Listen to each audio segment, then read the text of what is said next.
Good evening. It's time to get the sweet potatoes curing. One, because, well, just is, because we harvested them. Two, because I need some of the vessels that currently are holding the sweet potatoes. So I'm in our greenhouse. I'd ideally like to do this outside, but we're kind of in danger of freeze overnight, so I'm doing this in here. So if you're not in danger of freeze, I would probably do this outside in the most direct sunlight you can get. So I've got the lid to a clear container here. I'm just taking a sheet. I'm putting a layer of the sheet down here. And then we're gonna do a layer of the sweet potatoes.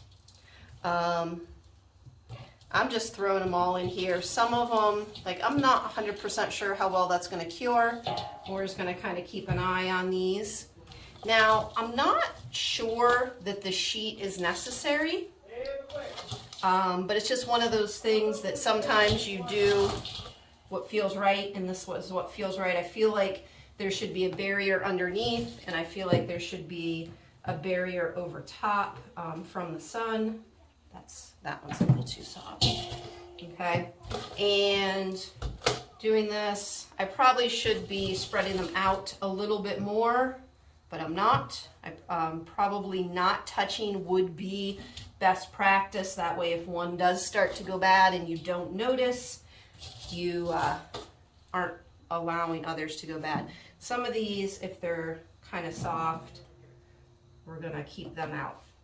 Okay, so I'm gonna do single layer. Again, I think best practice would be a little more spread out, but I'm doing good, maybe not best here. I'm gonna cover the top with the sheet, and then I'm gonna click this down on.